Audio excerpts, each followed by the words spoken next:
I've been testing Cloud Code mga kuys for 1 month now and I created several workflows in n8n using this. Actually, hindi na siya bago, so it was released a year ago. Medyo pumuputok siya ngayon sa n8n kasi may nakapag-connect. So, nakagawa ng skill saka ng MCP connection via VS Code, no? Or any IDE. So, tatry ko ngayon mag-generate ng workflow using Cloud Code and pipaste ko yung prompt ko. So ito, ang nakalagay dito, create an n8n workflow that acts as a smart business assistant for processing customer orders. So it should automatically receive order emails, extract customer name, item orders, and total amount. Check if the order total is over $1,000, etc. etc. So try na natin. And gagawin ko muna siguro, set ko siya as bypass permission. So later mga kuys, I will teach you how to use Cloud Code sa n8n. Pero for now, testingin muna natin siya. So click ko yung enter. Yan. Okay, so natapos na yung workflow natin, no? So na-generate na ni Cloud Code. So ito kasi yon mga kuys.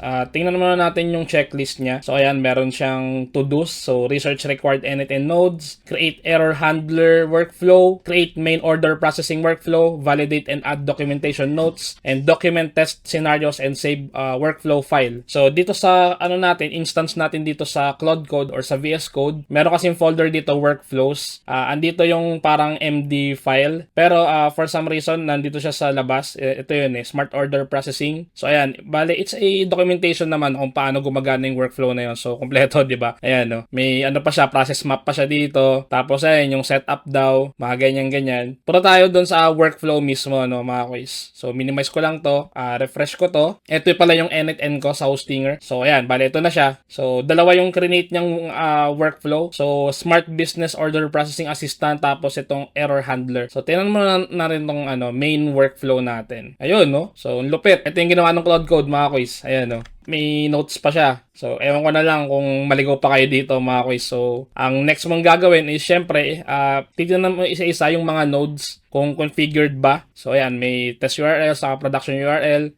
Ang importante dito, mga quiz, yung mga, authentication, mga API keys. Ayan. So, Slack account. Kasi ako nakapag na ako ng Slack dito dati. Pero kung wala pa kayong Slack account na na-connect dito sa n8n nyo, possibly wala pa yung mga yan, no? So, ang gagawin mo is kailangan mo lang i-connect yung Slack account or kung ano mang API keys na kailangan. So, yun na lang yung gagawin mo dito, mga quiz. Ayan. Tapos, meron pa dito Google Sheets. So, connect mo yung Google Sheets mo. Tapos, ayan, may webhooks. Ito, send email for sure. Ito, ayan o. Ayan yung sinasabi ko, mga quiz. So, dito, pwede mong palitan yung node kung gusto mo Gmail or Outlook. Kung ito naman yung gagamitin mo, okay lang din. So, select mo na lang yung credential or create mo yung credential para gumana to. So, ayan, kompleto. May mga body pa. Then, ayun, sobrang ganda. Ang galing, di ba? So, napakadali lang gumawa ng workflows ngayon sa, sa n8n using Cloud Code, mga quiz. So, check natin yung error handler. So, leave without saving. Error handler. Ayan, bale, mangyayari dito mga kuys, magagamit lang to syempre pagka nag-error yung smart, smart order na workflow. Kung baga error logs lang to, ayan, mag-send ng alert sa Slack. Sort of notification with regards dun sa error na yun na pumasok. So, ayan. Diba? So, yun. Then, balik tayo dun sa ating VS Code, mga kuys. So, ayan, diba? Sobrang detailed. So, prompt lang yun, mga kuys, hindi ako nag-build. And ngayon, tuturo ko sa inyo kung paano i-set up si Cloud Code step by step. Tara, start na tayo. Let's go! So, ito yung mga kakailanganin mo para makapag-install ng Cloud Code. So, syempre, unfortunately, mga kuys, hindi siya free. Kailangan mo ng subscription sa Cloud para gumana yung Cloud Code. So, that's $20 per month. Yun ang kailangan mong i-invest dito. So, sadly, ganun talaga. And for learning naman yan, no, mga kuys, so investan nyo na lang. And another thing is, kailangan mo rin ng IDE. So, for me, Visual Studio Code yung pinakamaganda kasi simpleng gamitin. And ngayon, meron siyang add-in for Cloud Code. So, pwede natin siyang i-install doon. Kung ayaw nyo naman ng VS Code or Visual Studio Code, you can use any IDE of your choice. So, pwedeng Cursor or Google Anti-Gravity. So, kayo nang bahala doon, no? Such that, VS Code lang talaga yung pinaka-practical sa akin kasi medyo gamay ko na siya. Kasi pag gagamit ako ng bagong IDE, another aaral na naman, mga ganyan. Pero it's your choice, no? Kung gusto nyong aralin yung mga iba't ibang IDE na bago. Yan, yun nga, yung Anti-Gravity saka yung Cursor. But for now, on this tutorial, we will be using VS Code, mga kuys. So, download nyo lang yan, then install. So, ganun lang kasimple. And then, punta ka dito sa folder mo, sa, siguro sa documents na lang. Gawa ka ng folder dyan. So, let's say, Claude Code, demo, something. Or folder name of your choice, mga kuys. So, dito natin ilalagay yung mga files ni Claude Code, mapa-MD man, tapos yung mga repositories na kailangan natin mamaya for our Claude Code, yung skill, saka yung MCP. So, not necessarily naman sa documents, no? Pwede nyong ilagay kahit saan. Pero mas okay kung sa, kung sa location na madali nyong mahanap later on. So, kung meron ka ng subscription sa Claude and meron ka ng VS Code, pwede na tayong mag-start, mga kuys. So, ako, open ko yung VS Code ko, nandyan sa baba, or click nyo yung start, search nyo VS Code, then, punta ka dito sa extensions, tapos, dito, search mo Claude Code. Ayan, so bale, lalabas naman yan dyan, mga kuys. So, sa akin kasi naka-install na siya. So, pag hindi pa siya sa inyo naka-install, click mo lang yan, tapos install. So, ganoon lang kasimple. Then, pag okay na yan, punta ka dito sa Explorer. Bale, yung Explorer, mga kuys, dito mo ma-browse yung mga folders mo later on, no? Ngayon, i-open natin yung folder na ginawa natin kanina, which is yung Claude Code demo na folder. So, click ko yung open folder. Documents ako kasi nasa documents siya. Yan, Claude Code demo.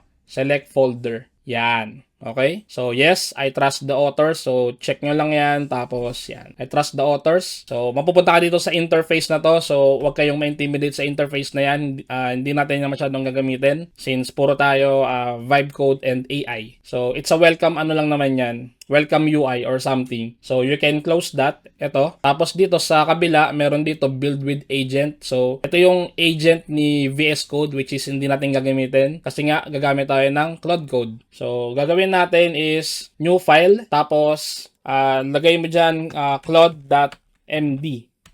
Yan.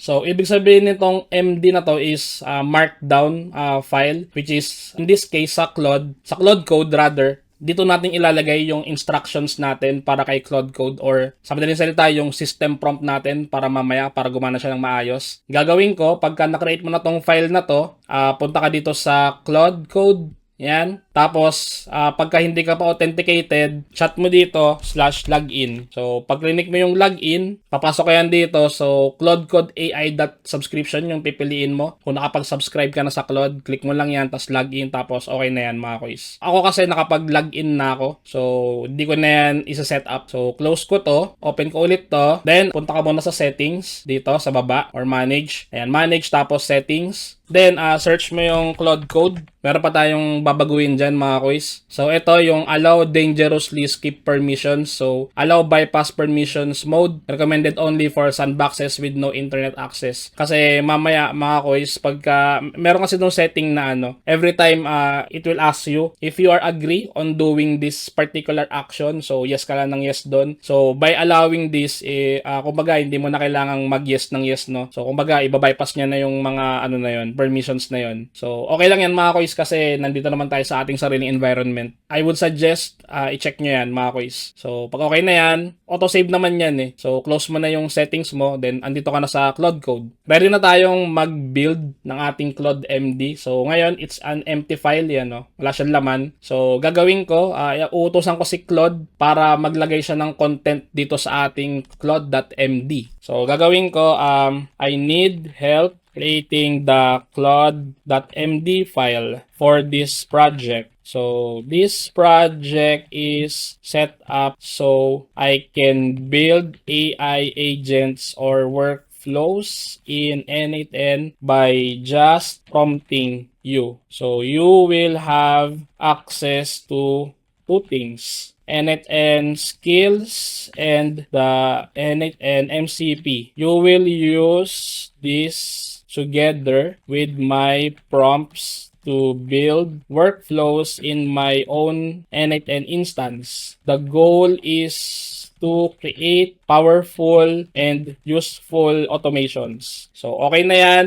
Tapos, gagawin natin is itong ask before edits. Papalitan natin yan. So, click natin yan. Gawin natin is, bypass permissions para i-rate niya na agad tong file na to, no? Without us doing some other clicks. So, click ko yan, enter, yan. So, ayan, bale, nagawa na yung ating claude.md na file or yung content na lagay niya na. So, bale, ito yung system prompt natin, mga kuys. So, kumbaga ito yung pinaka-instructions ni Claude Code, no? So, para pagka nagpo-prompt lang tayo na magpo-prompt, alam niya na yung gagawin niya and ano yung intended siya para saan. So, ayan na yun mga koy. So, okay na yan. So, next natin gagawin is mag-i-install na tayo ng mga repositories. So, punta ako sa Google Chrome. So, new tab ako. Meron akong inano dito, sinave na dalawang repository. So, ayan, bale, ito yung repository for N8N MCP. So, yung MCP mga koy it's technology na AI na lang yung nagde-decide kung ano yung mga tools na gagamitin niya in case na maglagay ka ng prompt sa kanya. Kumbaga, meron siyang sariling desisyon sa buhay, sort of, mga ganon. So, makakatulong yan mga koy para makapag-build siya ng N8N workflows ng siya lang, no, by MCP. Then together, ito yung mga skills naman, N8N skills, na ito naman yung i-install mo para meron capability si Claude na ano, kumbaga yung context ni N8N, kung ano yung mga ano niya, yung paano yung mga nodes niya, yung structures ng JSON niya. Kumbaga ano to, yung pinaka source ni N8N, ilalagay mo dun kay Claude Code. Ayun siya mga koys. So, credits to you. Sino man gumawa nito, si Ziz Romwald. Ayan, Romwald. Hindi ko maintindihan yung apelido niya. Sorry mga koys. So, yun mga koys. So, dalawa yung kailangan natin, N8N MCP, saka N8N skills. So, gagawin natin is, kakopy natin to. So, balik tayo dun sa Claude Code natin, paprompt natin ulit siya. So, now, install the needed N8N skills and N8N MCP with the URL given below. Yan. Tapos, ito, N8N skills or skill. Ay, hindi. MCP pala yan. Sorry. N8N MCP. Tapos, yung skill. Yan. N8N skill. Yan. Okay. Tapos, enter. So, ang gagawin niya, siya na mag-extract niyan, mga koys, ng MCP saka skills na mga repository natin. So, yung itong dalawang kasi to mga koys, ano yan, repository yan, di ba? So, extract niya yan, tapos ilalagay niya yan dito. So, hintayin lang natin matapos to. So, sabi niya, would you like me to update the API key now or is there anything else you'd like to set up? So, I think later na lang kasi mag-generate pa tayo ng API key. So, siguro lalagay ko dito, just tell me where can I set up my API key and N8N URL for MCP. Yan. So, sabi niya dito mga koys, doon niya raw nilagay yung MCP JSON on my machine. Hindi siya nilagay dito sa loob ng folder na to. So, ipoprompt ko ulit siya. Please save my mcp.json file to my current folder. Yan. Claude Code demo. Yan. Para nasa isang lugar lang sila mga koys. Ayan o. So, mcp.json. So, okay na yun mga koys. Meron na siyang certain skill. Saka, yun, yung MCP. So, gagawin na lang natin, i-open natin tong mcp.json. Ayan o. So, as you can see, ito yung URL natin, saka ito yung API key. So, gagawin natin, minimize natin to. Puro tayo sa N8N. So, as mentioned mga koys, meron akong N8N na ginagamit sa Hostinger. Kung wala pa kayong N8N instance sa Hostinger and interesado kayo, you can watch this video muna. Kung naghahanap ka ng self-hosted na N8N na mabilis, mura, I can recommend Hostinger for you, no? Punta ka lang dito sa link natin, no? It's a special link for us. So, that's hostinger.com/techva. So, check nyo lang sa baba para mapunta ka sa page na to. So, tingnan natin. So, click mo yung claim deal. Yan. So, as you can see, ito yung pinaka-recommend ko sa inyo mga koys na plan. It's KVM2. So, that's 379 pesos per month and meron ding plus 1 month na free, no? So, ang specs niya is 2 vCPU cores, 8 GB of RAM, 100 gigabytes NVMe disk space, and 8 terabytes bandwidth. So, if you're running N8N mga koys and marami na rin yung workflows nyo, pwedeng-pwede na to, no? And kayang-kaya nyo nang i-handle yung mga workflows na yon.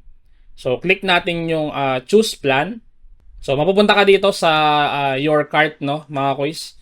So, bale, ito yung ating checkout page. So, dito, bale, if you're going to get the 24 months plan, so that's 9,096 for 2 years. However, meron tayong coupon code na gagamitin para makapag-discount pa tayo, no? So, click mo yung have a coupon code, then type mo dyan, TechVA. Yan, that's our coupon code mga koys para makamenos tayo ng 10%. So, click mo yung apply. Then, as you can see, it's less than 10% na. So, for 24 months plan, it's 8,186.40. So, kung 24 months so compute nyo na lang kung magkano yung amount niyan per month. Kasi, mas long term, mas makatipid ka. Pero, pwede ka rin kumuha kung 12 months lang yung kailangan mo. Pwede rin naman yun. Tapos, apply mo yung coupon code natin, which is yung TechBA, minus 10% pa rin yan. So, ito na lang siya, no? That's 4,093.20. So, siguro nasa around 330 pesos or something na lang yan for 1 year. And kung 1 month yung kukunin mo, so pwede rin naman, mag-work pa rin naman yung ating coupon code, no? So, 37.90. So, subtotal niya is 341.10 pesos per month. So, ngayon kasi naka New Year sale sila. So, kaya mura pa yung mga hosting natin, no? Sa N8N, mga quiz. Tapos, meron ka ring option dito na you can include the daily auto backup. So, optional lang naman yan. Kung hindi naman, okay lang din. And select server location. So, I suggest either Malaysia or Indonesia. Pero, mas mababa yung latency nung Malaysia, no, mga quiz. So, yan. Choose nyo yan. Tapos, click nyo yung N8N. So, ito lang yung N8N lang na to. Itong N8N 100 plus workflows. So, hindi ko alam kung anong difference niyan. Pero, dito muna tayo sa N8N. So, pag okay ka na, click mo yung continue. So, siguro mag-login ka na lang via Google, no? Tapos enter email and password, tapos checkout ka, no? So, ngayon, mag-checkout muna ako, no? Ayan mga kuy, so nakabayad na ako, no? So, click mo lang yung get started. So, ayan, bale, gagawin mo is create a root password. So, siguro set ko yung password ko. Yan. Tapos next. Additional features, libre lang naman daw tong malware scanner, no? So, i-ano nyo na, no? Finish setup, sama nyo na yan. So, sabi dito, this will take about 5 minutes, no, mga koy. So, feel free to leave this page. So, pwede naman. Tapos, balikan nyo na lang after 5 minutes, no, mga koys. So, ayun, pag clinic mo yung lead kanina, mga koys, mapupunta ka dito sa window na to. Then, sabi niya, status is running. So, ibig sabihin, okay na yung ating server, no, mga koys. Click natin yung manage. So, tingnan natin kung working na talaga siya, no? So, skip, close. Bale, ito na yung ating N8N server na VPS sa hostinger, no? So, para ma-access mo yan, copy mo to. Tapos, new tab ka. Tapos, type mo muna N8N. Tapos, tapos, yung server address, no? Yung kaninang kinapi nyo, no? Tapos, so, ayan na. Yan yung N8N nyo, no? Yan, bale, next mong gagawin, set up mo yung email, first name, last name, saka password, no? So, set up ko na yung sa akin. Ayan, so natapos mo na yung initial setup, no, mga koy. So, click mo na yung get started. So, bale, mag-send dyan ng free license key dun sa email na sinetup mo kanina, no. So, click mo lang yung send me a free license key. So, tapos obviously, punta ka sa email mo, no. Ayan, syempre, pagka na-receive mo na yung license key mo, no, syempre, copy mo yan, no. Medyo matagal lang siya mag-send, mga koy, so hintayin nyo lang. After nyan, balik ka sa N8N mo, tapos punta ka sa, bale, click mo tong pangalan mo dito sa lower left, tapos click mo yung settings. Tapos, enter activation key. Tapos, paste mo yun, no? So, activate. Bale, activated na yung N8N instance mo, no? You're on the community edition, sinasabi dito. So, ayun, mga kuys, that's it for our N8N server sa hostinger, no? Na VPS. So, sobrang mura. 330 pesos per month. Tapos, meron pang kasamang domain. Tapos, pagka nag-subscribe kayo into 12 months, makakuha pa kayo ng 10% discount by using our coupon code, no? TechVA. Nakalagay dyan sa baba. Ideal to kung sobrang dami ng automations na ginagawa mo, no? Or kung meron kang client na gustong mag-setup ng self-hosted server, ito yung pinakamura sa pinakasulit para sa akin, no? Meron pang free domain, no? So, check nyo lang dyan sa domains nyo. So, nandyan lang naman yan, no? Pero, kung ayaw nyo naman ng hostinger, you can set up sa on-render or localhost dyan sa server nyo, no? So, check nyo na lang yan, mga yan. Or sa N8N Cloud pala, kung may budget kayo, mga kuys, pwede rin yun. So, ako, I'm using hostinger. So, gagawin ko, click ko yung settings. Tapos, N8N API. So, ayan, bale, meron na akong generate. So, didelete ko na lang to. Ayan, gawa ko ng bago. Create an API key. So, ayan, bale, cloud code, lalagay ko rin. Tapos, expiration, no expiration. So, save. So, okay lang na makita nyo yan. So, by the time na pinapanood nyo na to, wala na yung API key na yan. Nabura ko na yan. Click copy. Done. Balik ka dun sa VS Code. Tapos, ayan, replace with your N8N API key. Ayan. Paste mo dun yung API key mo. Tapos, yung N8N API URL. So, balik tayo dito. Ito lang naman yun. Kung ano yung URL ng N8N mo. Yan. So, balik tayo sa VS Code. Ayan. Goods na yan. So, save. Okay. Tapos, try natin ipa-update yung ating Claude MD kasi nakalagay dito, localhost 5678. So, ipoprompt natin sa kanya, please update my Claude .md file. I just updated my n8n URL to, tas yan yung ano natin, URL na ng n8n natin. Actually, pwede nyo na lang i-edit yan dito mga quiz directly na. Pero kasi baka may mga ma-miss out tayo. So, ayan, katulad nun, pati ito, ayan, papalitan nyo yan. So, siguro i-prompt na lang natin since kailangan nga nating magamay si Claude Code. Hindi pa siya nagre-reflect. So, siguro gagawin ko, bubuksan ko ulit. Yan, for some reason, hindi niya binabasa. Ito lang. Ito lang yung niya, pinalitan niya. Pero ito siguro palitan lang din natin manually para parehas lang. So, save. Okay, that's done. So, ready na tayong mag-generate ng ating workflow mga quiz. So, siguro mag-testing muna tayo ng mga 1 to 2 step workflow lang, no? So, create me a workflow in n8n that will accept data via webhook and it will be saved to Google Sheets. Tingnan natin kung makagawa na tayo ng mga workflow sa Claude Code using n8n. Ayan, bale, meron siyang mga ginagawa. So, ayan, the node info is ready. You may need to restart Claude Code for the updated mcp.json to take effect. Yan. So, mag-restart lang ako ng mga quiz. Yan. So, kailangan natin mag-restart pala. Sorry. Na-skip natin yung step na yon. Since in-update natin to. Close ko lang. Tapos, open ko lang ulit. So, ganun lang, no? So, ayan. Bale, ito yung ating past conversation. So, tingnan natin kung Ayan, the workflow is ready to deploy. So, nakapag-deploy pala siya. So, tingnan natin mga quiz ha. Pero tingin ko, dapat hindi. Ayan, wala. Wala siyang ginawa kasi nag-failed eh. So, try natin ulit. Asan na yung ating, ito. Copy ko lang to. So, ayun. Sorry mga quiz. Meron tayong nakalimutang step. Ayan, try ulit natin. So, do you want to proceed with, ito yung sinasabi ko kanina mga quiz na i-click nyo ng i-click pagka hindi nyo pinilitan yung doon, bypass permissions doon. Ayan, pakita ko na lang din. So, yes, ayan ask before edits kasi yung nakalagay, kaya siya tanong ng tanong. So, dapat naka-bypass permissions yun in case na, naiirita kayo dun sa mga, ayan, katulad niyan. So, yes. Sa mga tanong ng tanong. Hindi lang natin na bago kasi nag-restart tayo. Pero okay na rin, no? At least nakita nyo. So, yes. So, yes. May auto-fix pa. Yun. Yan. Sabi dito, your workflow webhook to Google Sheets is deployed and validated. Here is the summary. So, tingnan natin kung meron nga. Refresh ko lang to. Ayun. So, meron na, di ba? Ayan. So, ibig sabihin, working na yung ating Claude Code sa n8n. Ayan. Nakagawa na siya, no? Gagawin ko siguro, gagawa naman ako ng medyo complex na workflow, mga quiz, using Claude Code. So, gagawin ko is ito.